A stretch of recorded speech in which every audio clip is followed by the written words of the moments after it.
Welcome to the All Central Podcast. I'm your host, Pastor Larry Kirk. I am joined today by Jonathan Prothero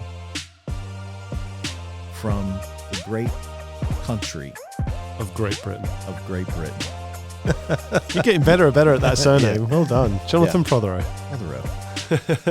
Got it going today. Man, we had a good time yesterday, didn't we? Yeah, we did. Woo!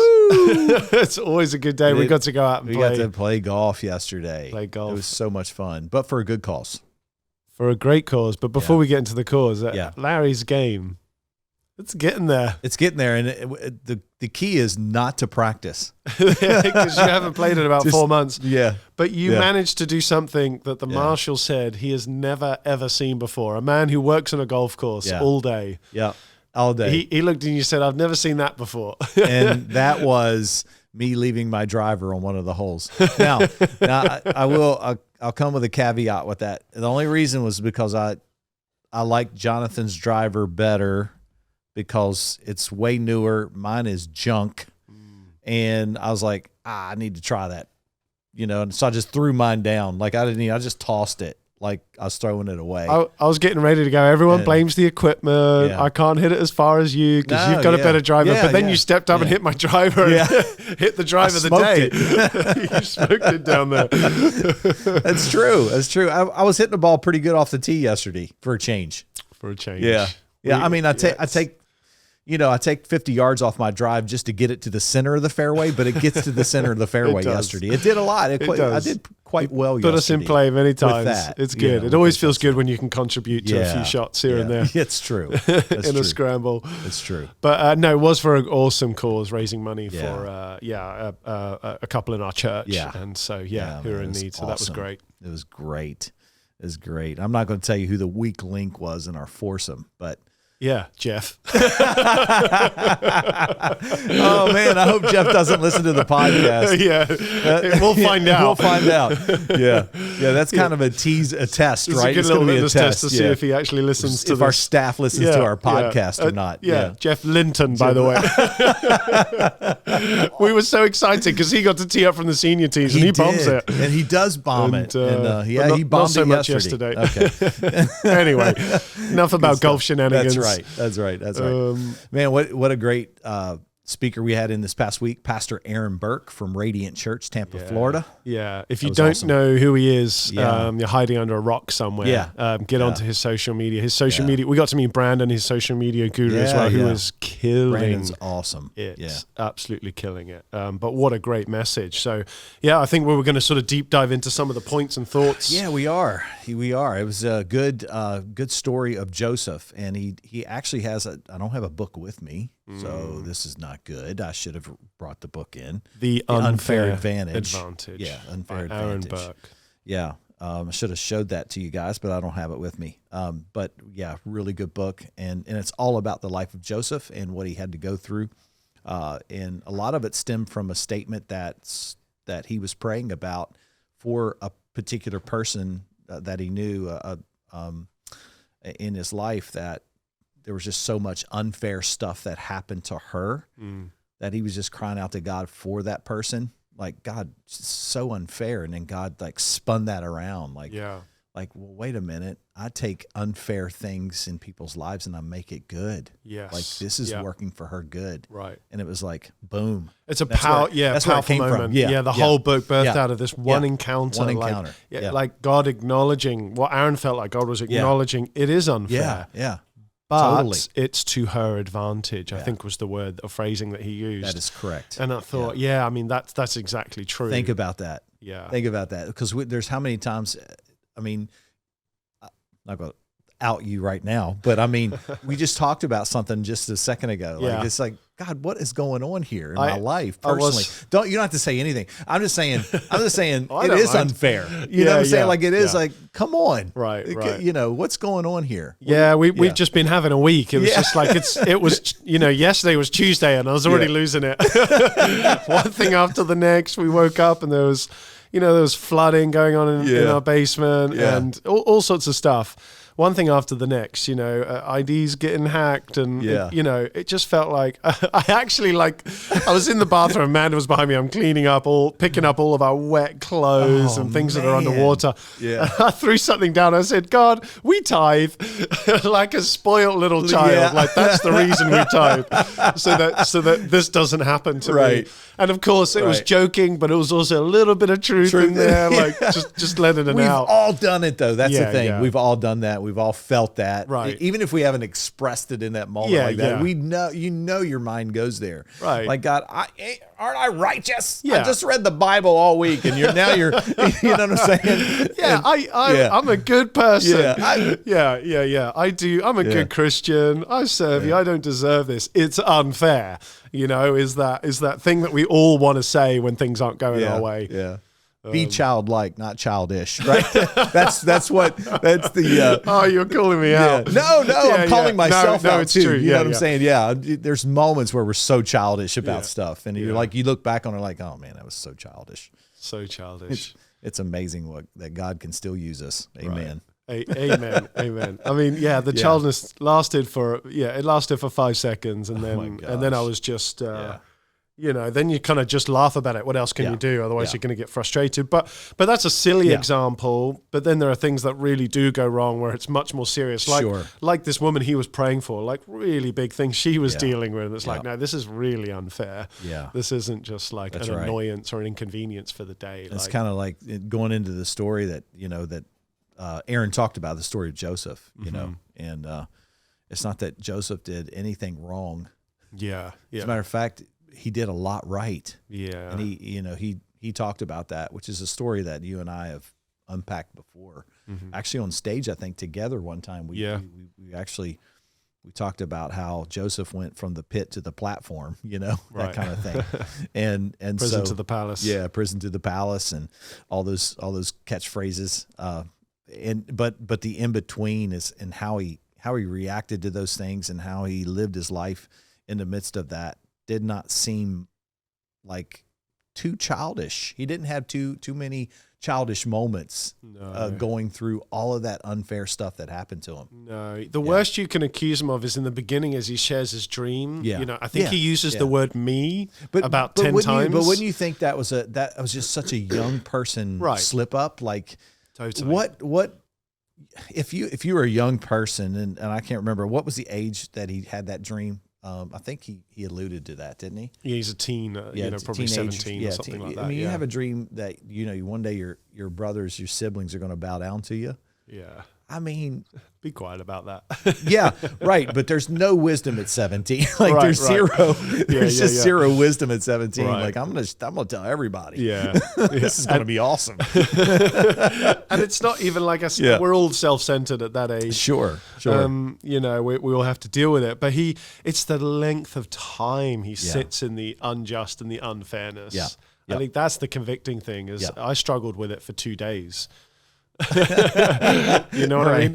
Right. And it's year after year after year. And he made a point I never thought of as well. He said, even when he was promoted to the palace, he gives this prophecy, 7 years of famine, or 7 years of abundance, and then followed by 7 years of famine. Yeah. In that 7 years of abundance, that's pretty nerve-wracking thinking, what if I'm wrong about this? For 7 years, we're storing up, we're functioning differently, we're strategizing differently as a government, we're piecing things together, all under my say-so. Mm.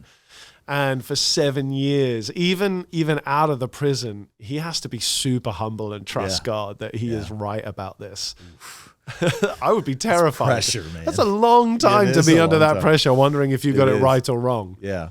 But at least there was abundance. That was happening. Yes. But what about the other part? Is that shoe going to drop? Right. And what I said is going to come true or whatever that God spoke to my heart about. And I mean, it's a great story. If you never read anything about Joseph in the Old Testament, pick up the book of Genesis, read it. It is a phenomenal story. Yes. Yeah. It's a phenomenal story of unfair situations, but how God turns it for the good. Yeah. Turns it for the good. And, he made a statement. I want to read this because I don't want to get this wrong. I'm pretty sure this is how it went because I was taking some notes. He says, if your dream isn't in its mature state, it's probably because you aren't either. Yeah. Oof. Yeah, that dropped in the room like heavy. You get like the wind got sucked out of everybody at that moment, right? So everyone went, that's why. That's why it's a wreck right now. Yeah. There's some maturing that had to happen in his life. Yeah. Exactly. And God had to take him through, this sort of self-centered teen to somebody who was willing to serve a nation and give his life essentially to serve something greater than himself. And that, like he said as well, is a long process. It's not something that happens overnight. You know, it's brick by brick. He used this analogy of a Lego, Legos, and it's just piece by piece. God gives us the raw material. He doesn't give us the Legos pre-built. That's right. And I think that's exactly true with our lives. It's piece by piece, and we can get a miracle or a vision of what it's meant to look like. But God, I think T.D. Jakes put it this way. He said, God doesn't give us the boat, he gives us the tree. Yeah. He gives us the raw material. Yep. And we still have to craft it. So inside of there is the ability to create, which, we're created in God's image.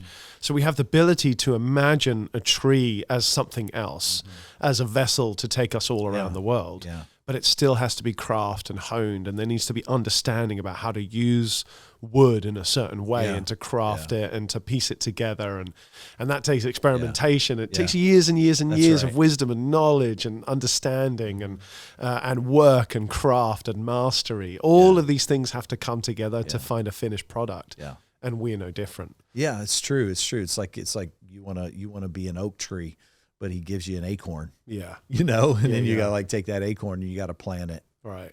You gotta water it. You got to protect it. You got to make sure no other animals are coming around eating it when it's in its small form, right? In its infancy. And it's tiny and it's growing, and you have deer around and they're taking their antlers and scraping on it, and trying to ruin it. Yeah, just any kind of thing that would. It's just in its infancy, like you said, and that part of just growing that it takes time. It takes time and it takes effort. It takes work. And I think that's why Scripture tells us to work out your salvation, and because it takes work. With fear and trembling. With fear and trembling, yes.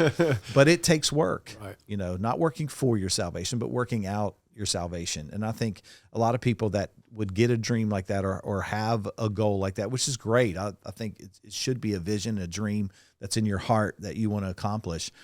But don't think it's just going to come to you one day and just drop in your lap. Yeah. You got to do the work. Yeah. You got to do the work. It's so true. Yeah. He said something, slight segue here. He said something I'd never really heard before, the prison system. Mm-hmm. And so, this is, I would have to do some study on this, but he said he has, so I'll take him at his word. The idea that when Joseph was thrown into prison, the way Egyptian prisons worked. Yes. You can even take a step back and say prisons didn't really exist, 3,000-4,000 years ago. So what they would do is, yes, you were in prison, but prison wasn't so much about punishment as it was about reintegrating people back into society. Yeah. So the idea was, if you had stolen something or you got thrown into prison for whatever reason, then you would be educated in prison and you weren't released until they felt like you were educated enough to come back and be able to add something to society. Yeah. And this was profound, had a profound impact on me, because I grew up in a very different kind of nation from America, where that's more the model. It's about how do we help? I mean, there's a place for punishment. And this is where the debate needs to come in. I think it'd be interesting talking about it. Yeah. Where's the place for punishment versus the place of if we treat people like animals, don't be surprised when they come out and act like animals. Yeah. Are we making our prisoners worse? When I say worse, are we degrading and dehumanizing their character and value as human beings by the way that we punish and treat them? Yeah. As opposed to figuring out a different way to punish. A way to rehabilitate, a way to change their thinking, re-educate. Because Scripture tells us that too, right? Right. If you're going to change your life, you got to change the way you think. Exactly. Where's the redemptive purposes? The redemptive, yeah. Because if, I'm of the opinion that anybody who breaks the law, unless you're wrongfully accused, of course, if you do it intentionally, that you break it because you were taught certain things along the way. If you take a 13-year-old and they get mixed up in drugs and gangs, and by the time, they're 20, they end up in prison, well, okay, they do need to be punished, but there also needs to be some understanding around the way that they've been taught, mentored their whole life. And because it's only been geared towards... And the problem with prison systems is it just continues to recycle that thought in prison as well. Prison, it's the same thing. Yeah, it's the same thing. And we treat them like animals, just no different to how they've been treated their entire life. Yeah. And they just come out harder. They come out, having worked out because they've got nothing else to do but to get bigger muscles and to be violent, and to protect themselves. So do they come out? Are we? It depends what the goal is. If the goal is punishment, okay, fair enough, we punish them. But if the goal is a healthier society and community, then maybe we need to rethink about how we punish. And it's just a really interesting concept. Yeah. And I don't know, I think there's some wisdom there. Of course, there are some people that do atrocious things and you just think, look, I'm not going to spend money to educate a rapist. Yeah. It just doesn't feel like, something doesn't sit right within me, spending more taxpayer money to kind of educate that person when we're spending hundreds of thousands of dollars to educate our own children. Yeah. But at the same time, I think there's a lot of cases, the vast majority of people in prison just need a re-education. Yeah. Yeah. No, I mean, I don't know how you unscramble scrambled eggs, right? But that's our prison system, I don't know how you would go about doing that. You'd have to really get harsh with certain things and like there's a line drawn in it. Yeah. I mean, it would be a mess, but it would be something that I think I want to say our government, but meant to. Are prisons privatized in America, or are they government run? I don't know. I'm sure they're funded by the state, I would imagine. Right. I think. I got a producer going private back there. Are they private?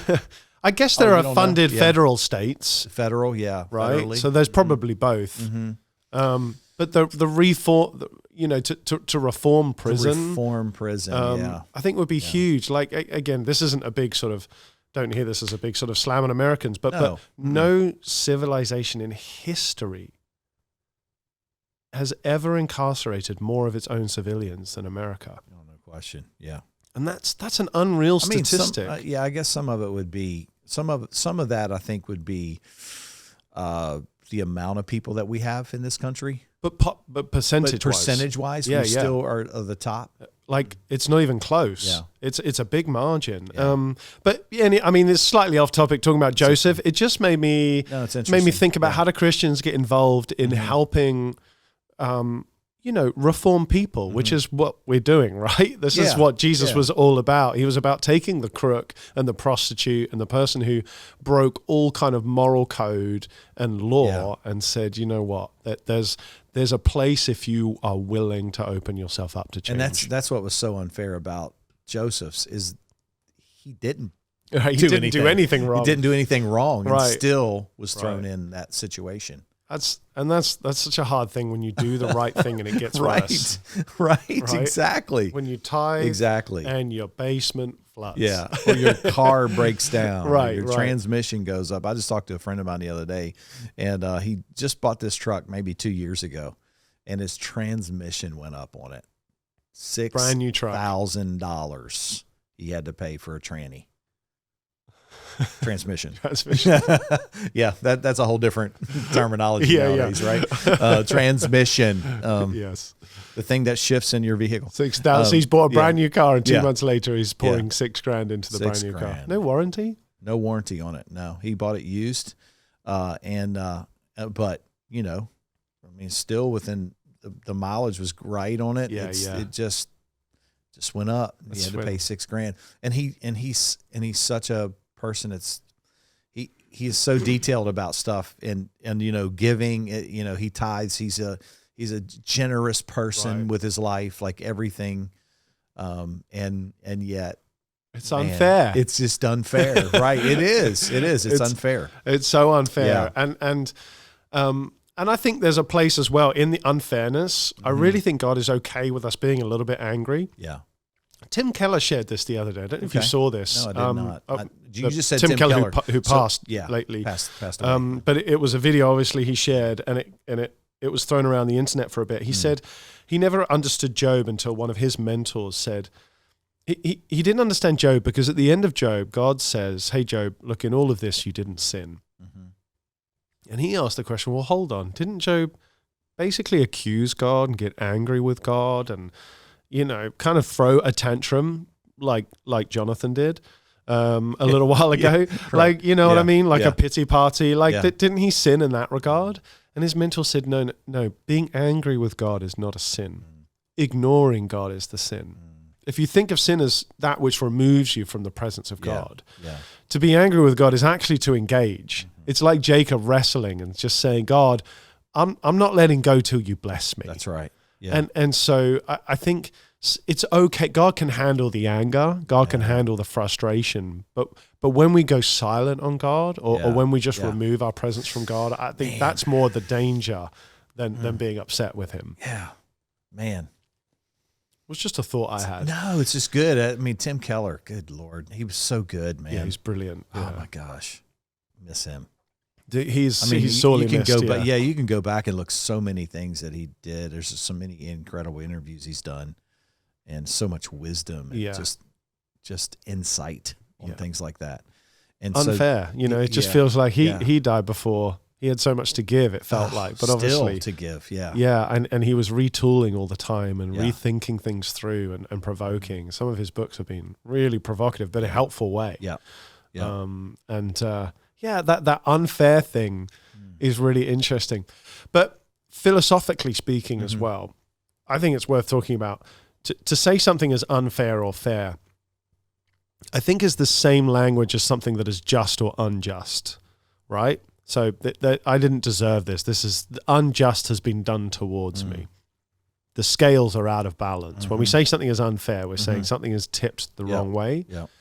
I think it's important to understand if you're not a Christian or you don't believe in God, the scales of fair and unfair or just and unjust, you actually don't have those categories because without God, there is no objective truth. There's no sense of justification or what is right, what is wrong. And it's just your moral code at that moment or how you feel. Exactly. Right? It's just how you feel. Right. It's just how you feel. Yeah. And because there's nothing deeper going on behind it.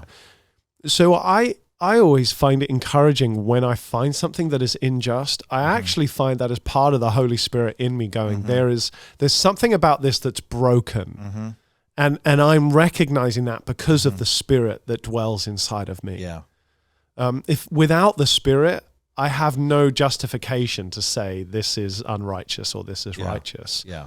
Those are Christian categories. Yeah. And without God, you have no morality. You can only say, I think it is, or I feel it is, subjectively, but you can't actually make the case that it's objectively unjust. That's right. It's just atoms and synapses. It's pure luck and chance. Your body is just formed by random luck.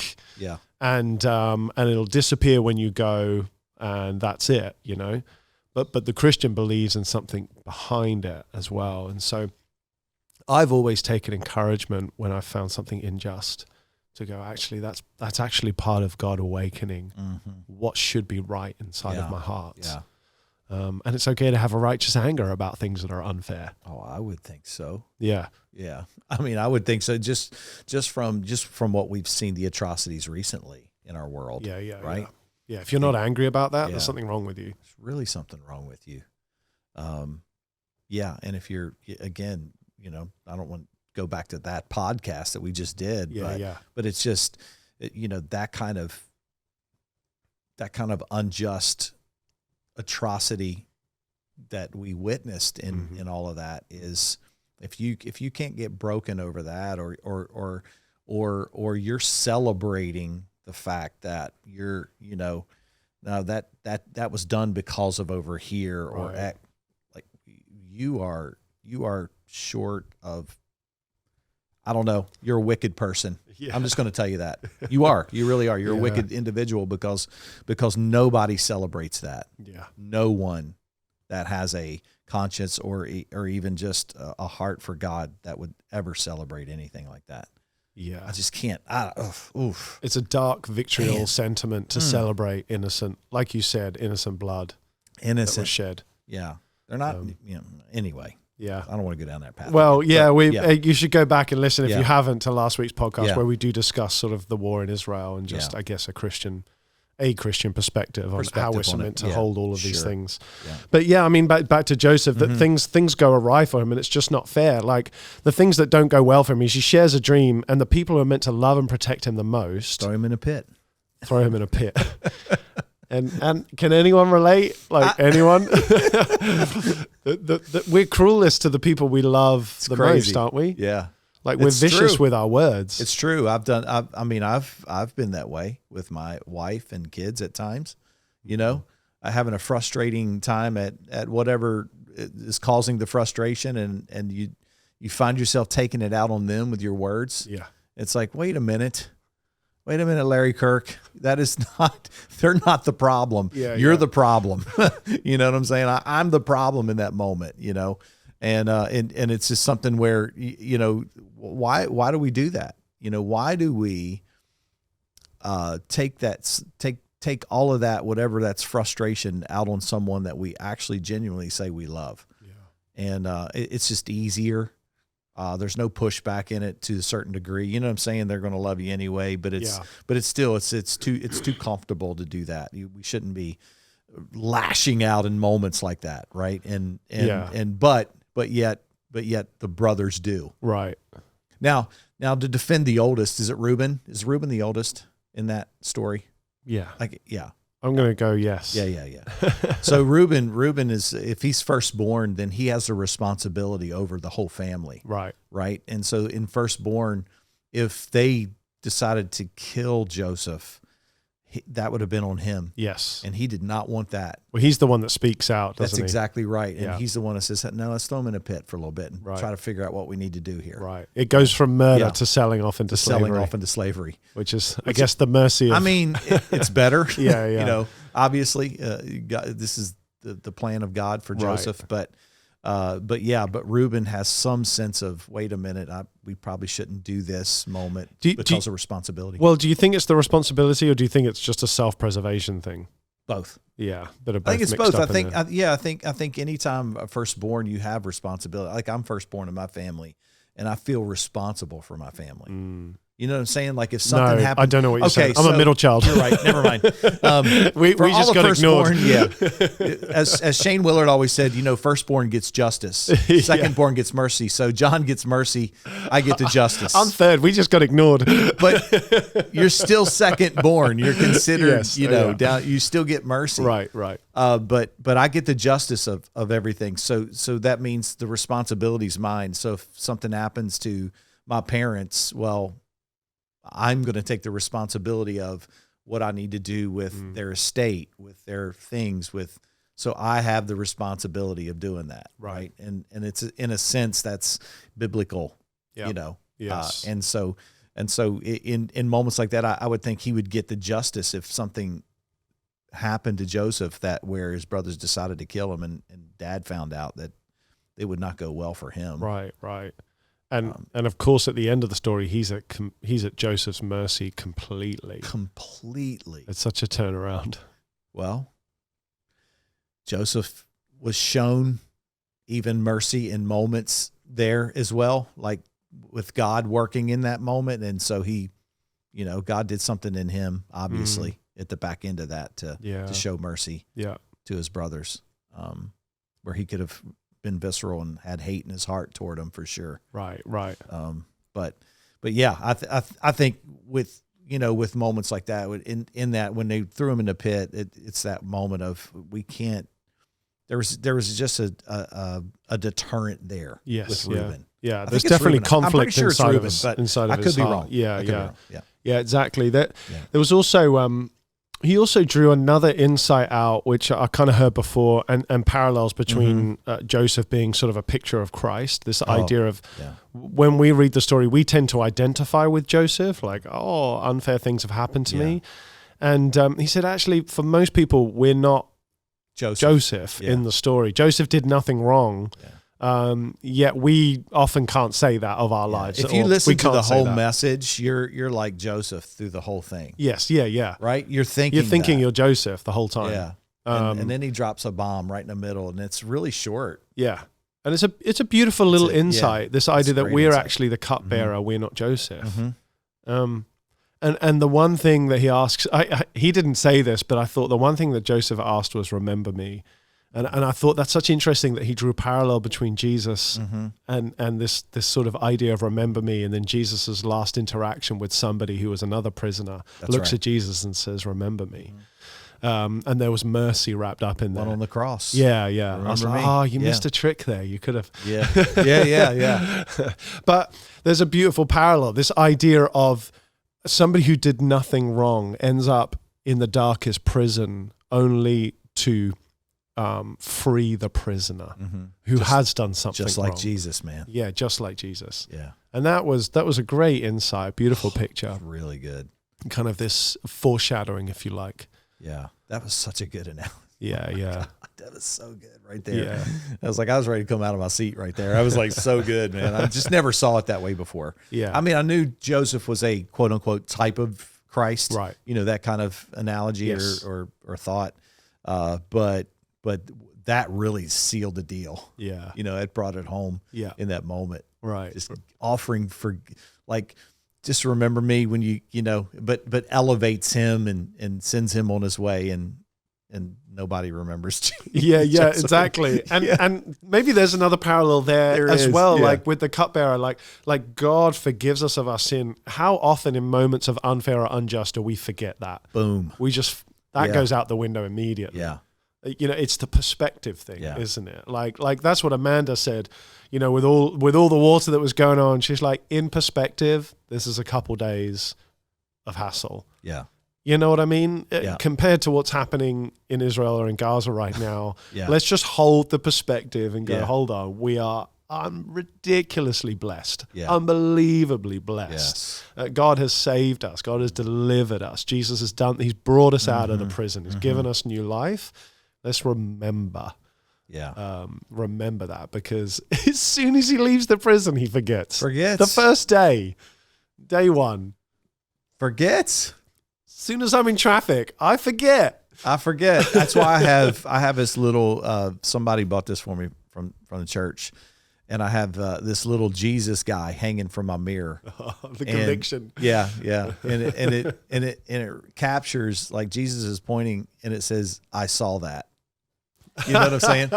Like it's cool. like accountability. Every time somebody cuts me off, Jesus is like looking at me like in this little. It's actually an air freshener, right? There's a little Jesus hanging there, and it says, "I saw that." I'd take my cap off and just hide. Like, don't look at this, Jesus. Don't look at me that way. Don't look at me. Did you hear that? I know you saw that, but did you hear that? You know what I'm saying? Tell him, stop it, Jesus. I can't handle this. No, but that's such a good. There's so much wrapped into that story, and what a great perspective he brought out in that moment, that we're not Joseph, but there's, and we are at times, we are Joseph at times, but really we're the cupbearer, and that goes on and really forgets sometimes even what Jesus has actually done for us. Right. And how he's brought us out of that prison, and out of that pit, and out of those things. And we tend to forget all that he's done. Yes. You know what I'm saying? Like we just, like, if you look back at your life right now and where you were 10 years ago versus where you are today, and what you've come through, and all those things, and what God has brought you through, and what he's blessed you with, it's like, it's really incredible. It's night and day. Yeah. And you have to step back and give that time and thought. And I just like that cupbearer. Cupbearer partners and works for the king. Yeah. Does something offensive to the king. Yeah. But then gets reinstated to work with the king. I mean, it's such an obvious parallel somehow. Yeah, we all kind of miss it and go, but I'm the main character. Well, everybody wants to be Joseph. I mean, that's the ego in all of us, isn't it? This story is obviously all about me. Because I'm going to rule and reign later. Right, you know what I'm saying? Yeah, exactly. Exactly. I'm going to be number 2. I'm going to be on top. Wait, I'm pretty sure Jesus is at the right hand, not Jonathan. That's right. That's right. What would you say to someone who, has went through some unfair events in their life recently and are feeling that way? You know what I'm saying? Like, where are you, God, in this? Yeah. What are you working actually in my life? Because I think there is time where, and I think he mentions that in the message this past weekend where he talked about the pain, that we're all going to experience pain. Yeah. And I've said this recently even too, that we're going to go through pain. And if Jesus learned through suffering, we're going to learn through suffering at times in our own life. What would you say to someone who's really struggling with that thought right now? Yeah, I mean, enter into it. I mean, you're allowed to be angry, I think, is the first thing. Like we said, there's permission to be mad, to permission to feel whatever you feel. Here's the thing about feelings. They're valid. Like, you can be upset, disappointed, jaded, all of that, but they don't tell the whole story. They're just signposts. And so just feel it without judging it. Don't say it's wrong to feel disappointed or I have to feel a certain way. You don't have to feel anything. Your feelings are just indicators of how you're perceiving the world right now. And so I think it's okay to feel all of that without judgment. They're not good. They're not bad. They just are. They are what they are. But I would say this, and he made a real point of saying this, that in your anger, in your frustration, in your disappointment, don't lose your integrity. Because that's what I find, that's the pitfall that most people fall into, is they get angry and then they justify losing their integrity. Yeah. And the argument inside of our heads goes somewhat like this. Well, you didn't uphold your end of the bargain, so I'm not going to uphold mine. That's right. You promised we have this idea of you promised to bless me, protect me, whatever it is, we tell ourselves that that's God's side of things. He has to uphold that. That's right. And then the first thing we do is, we end up in Potiphar's wife's bedroom, but we justify it. Well, like, God has ignored me, so I'm going to ignore God. Yeah. And it's a very childish, when you think about it, kind of reaction. And I would say you have permission to be mad and to vent and to talk to God. You don't have permission or be guarded against allowing yourself and opening yourself up to destructive things for your own life. Yeah. And that's the point. That's the vulnerable place you're in right now as the oak sapling. Yeah. There's a lot of vulnerability at that point. And so you have to be just very guarded around your environments, who you're around, who's speaking into your life. Are people speaking more hatred and frustration and just building up a case for you? Or are people speaking life? They're there with you. Yeah.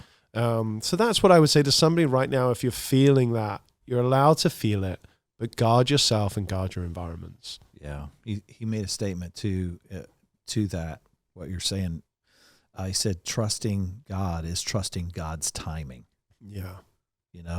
It's totally, if you're going to trust God, then you're going to trust his timing. Yeah. And it's not always our time. Yeah. It's not always on my time. Yeah. And that is very frustrating for people. Right. Especially a culture in a world where we can just, get it at our fingertips at whatever moment. Like, we can have a box sitting on if I want coffee, I can have it sitting on my front doorstep today. Right. By clicking the 2 button, clicks, 2 clicks away, and there it is. It's there when I get home today. Yeah. So it's such a fast thing.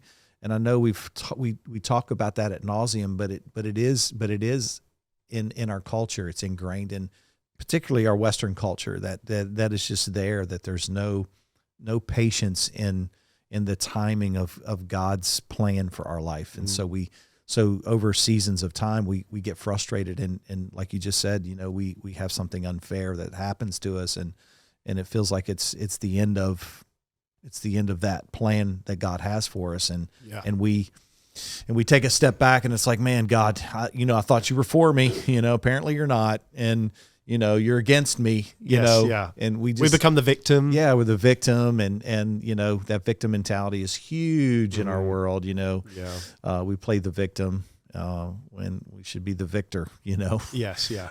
God has so much for us, but even in that, like we just don't trust God's timing for it. Yeah, and we're all guilty of that at times. But he did make a statement too at the back end. He said, "God's plan for me isn't about me." Yes. Yeah. We've preached that. I think both of us have at points. For sure. The problem with the prayer, "What's God's plan for my life?" is it's 3 words too long. For my life. For my life. Yeah. It's the egocentric, individualistic Western prayer that God has designed an elaborate thing for me because it's all about me. Rather than what's God's plan? Not for my life, just what's God's plan? Yeah. And how am I the cog in the wheel? How am I the member of the body? How am I the brick in the temple? And where do I sit? Where is my place within that? Rather than all of these temples are built for me. Or this whole body is here to serve me. You're not the whole body. And that's that consumer mentality, right? Yeah. That's that consumer mentality that we have. And I think that's dying out a little bit, specifically in the church world. Yeah. I think we're getting to the place where there's almost like a line drawn in the sand. And that consumer Christianity is kind of dying out. Right. I just think it's the separation of our world right now, and in the Christian world, I could say that my perspective is that serving, giving your life for something greater, laying down it's more biblical, it's more discipleship driven. It's not my will, Lord, but your will be done in my life. And I think that is shifting that way. And I think it has to shift that way. Yeah. For the world to be a better place, we got to get out of our own way, so to speak. Right. That consumer, it's about me. This is about what can I get out of the message today? Who's preaching today? Is Larry preaching? I didn't want Larry to preach today. I wanted this person to preach. Right. It's not. That's not about that. Oh, I didn't like that song. That's such a shallow view of church world living. It's like that's just consumerism, and I think we're really, as a church, I think we're even making that clearer in our own church. I can't speak for the big C, the big church, but I can speak for our own personal church that I think we're clearing the lines of that. Yeah. That it's not about us. It's about the world. It's about the moment where Joseph comes to that place of second in command, and what he's doing is not just for himself. Right. It is not just for his brothers. It's not just for his family. It's actually for the world at that moment in that particular region. That's the miracle. The miracle isn't so much God saved one man. The miracle is God used one man to feed nations like that's all around him to help everybody. And that's the willingness when we give ourselves over to God's plan.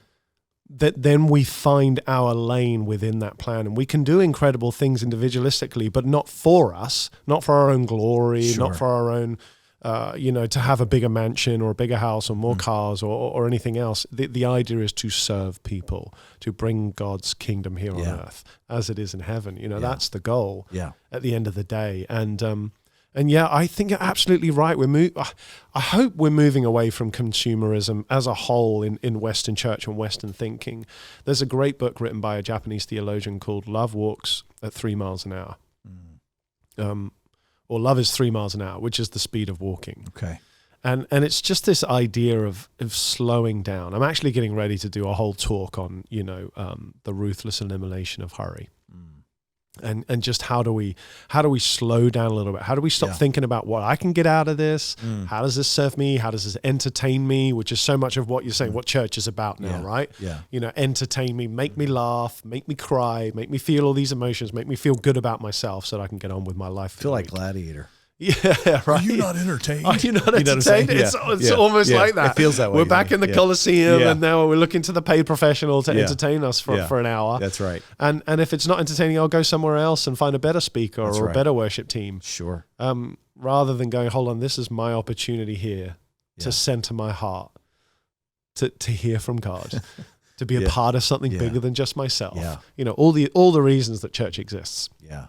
I'm getting on a rant here. No. But consumerism, I think, has to die within inside of ourselves. And we have to slow down at a pace where we can actually hear God. The reason why I say it for us, again, the little c, us at Central. Yeah. The reason why I say that is just from the perspective of where people are in their serving and how our church serves. And what do you mean specifically? Specifically, just serving in categories of kids. Serving in groups, serving like all capacities, missions, everything, all the capacities that you can serve in at Central. Coffee bar, parking lot, hosting. Like you know, most of our church, if you look at our church, over half of our church serves in some capacity. Yeah, wow. Which is crazy to think about that numerically. And it's continuing to trend up though. And the people that are coming that are new to Central, who are just finding their faith, want to give themselves to something greater than themselves. And so they're stepping into those roles and serving. Right. And they haven't made it about what's in this for me. Yeah. They're really turning that around and like, how can I impact people around me? What can I do? And what can I do that outlives my life? You know? And I think we're seeing that more and more within our church. And hopefully we're wrapping the right language around that for our church to be a part of, participate in. But I think, again, I can't speak for the big C, but I think for our church, we've really done our due diligence and hard work at making sure that this isn't about one person on the stage. It's not just about Larry Kirk. It's about, because there are churches like that, right? There's our churches are focused around the person, right? And that person leaves, that church falls apart. Yeah. Yes. We're not wrapped that way. Right. We're wrapped in other like everybody is still, if something happens to Larry Kirk, the church continues to go and it continues to grow. Right. And that's the most important thing. Yes. That's the most important thing. Yeah. We don't follow, we follow leaders, but we follow leaders following a leader, Jesus. Correct. And so there's always somebody ready, to continue helping push people along to follow Jesus. And I think just people in general are just kind of sick and tired of the secular narrative of individual identity and individual self and what serves me. And so now, like you said, new people are coming into church and they're looking for community. They're looking for something bigger than just themselves, because we're starting to see the fruit of what happens in a culture that's just self-obsessed. That's right. Self-obsessed with letting everybody know who they are or what their identity is or what their politics are or why they're right and why you can't infringe on their rights. People are just kind of sick and tired of that. And it seems like people are coming in now with an openness to go, I want to serve something bigger than just me. Yeah. It's, Kerry Newhoff said it like this the other day. I think I'm going to get this right. He said, attendance doesn't drive engagement. Right? Engagement in the future will drive attendance. So it's engaging people. Yeah. Right? It's relational. Just like you said, it's community. They want to be a part of something that's making a difference. It's making a dent in the world. Yeah. And I think that to me is the beautiful part about our church and what we're trying to do is like, okay, we're seeing that now. We're starting to see it's not just about attendance driving and let's get as many people in and maybe 10% of those will serve. Right. And that number will help us and will get us down to where we need to be. Now we're actually engaging, and that, engagement's happening, and where it's driving the attendance. Yeah, exactly. Yeah. So if you focus on engagement and health, attendance will naturally grow. That's right. If you focus on attendance, you won't necessarily get engagement. No, and really when you're talking about that, when I talk about engagement too, it's not just, about them getting a part of something, and it is that's the most important thing that we want people to do. We want people to lead people to discover and fulfill their purpose in Christ. We want that to take place, but it's really them. There's something about our church when you come in, they're engaged with it. Like, I feel like this is home. I feel like this is family. I feel like that language is all over first-time attenders at our church. Right? Right. And making them feel that way so that we can accomplish everything that God has planned for our life. Yeah.